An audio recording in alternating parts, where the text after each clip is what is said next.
Hello guys! For today's vlog, magluluto po tayo ng stir fry fish fillet. Ayan po, ginawa na po natin yung isda.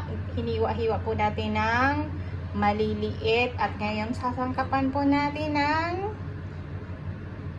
oyster sauce. Ibababad po natin, marinate po natin para masarap ang ating stir fry fish fillet.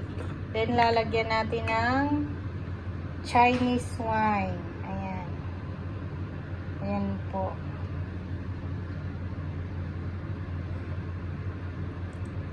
Pampatanggal ng lansa. Ngayon, lagyan naman po natin ng sesame oil para lalong masarap at mas mabango ang ating stir fry fish fillet. Ayan, lalagyan nyo lang po, tsansahin nyo lang po, mga 3 patak lang po, okay na po yan. Ang bango at ang sarap po nito kapag trinay nyo ang recipe na ito. So, lalagyan po natin ng konting corn flour. Ayan. Then, lalagyan natin ng soy sauce. Then, imamarinate po natin ng 1 oras. Depende po sa inyo kung overnight, okay lang po. Basta sa akin po, 1 oras, okay na po yun. Then, iluluto na po natin. Ayan na guys, magisa na tayo ng bawang at luya para sa ating fish fillet stir fry. Ayan. Wait lang po natin na medyo mag-brown ang ating bawang at luya.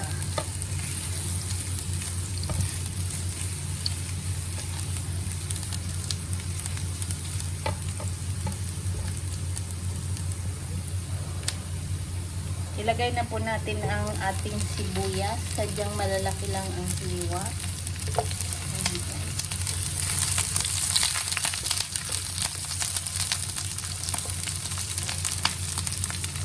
Then, ilalagay natin yung ating dried chili para medyo lumabas yung kanyang aroma.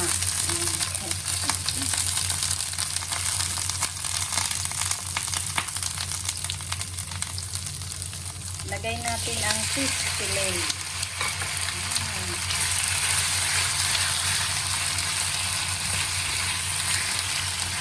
Antayin lang po natin na maluto ang isda. Huwag po natin lalagyan ng tubig.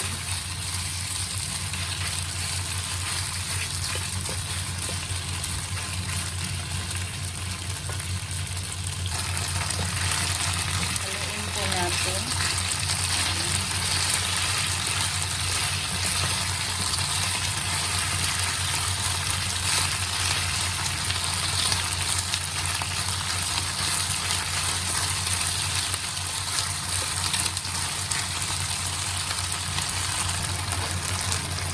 Ayan guys, kapag medyo brown na ang ating fish fillet, lalagyan na po natin ng black soya sauce. Ito po yung pampakulay. Ayan, para maganda po ang ating stir fried fish fillet. Ayan, lalagyan po natin ng konting asukal.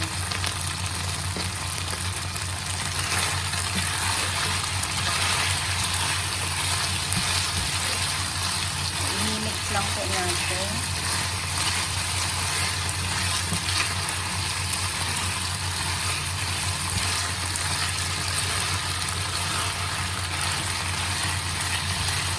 Ayan, ang bango guys ng ating stir fry fish fillet.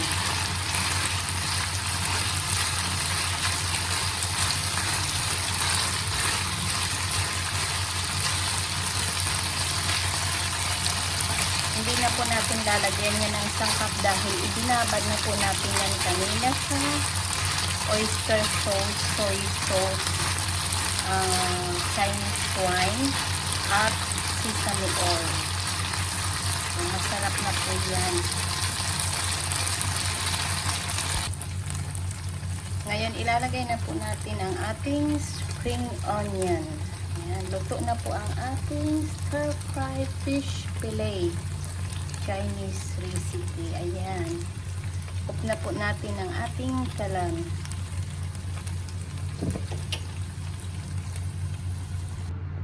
Ito na po yung ating stir-fried fish fillet. Ayan guys, sobrang bango. At syempre po kung bago pa lang kayo sa aking YouTube channel at nagustuhan nyo ang aking niluto ngayong araw, please don't forget to subscribe, like, and share po. Thank you!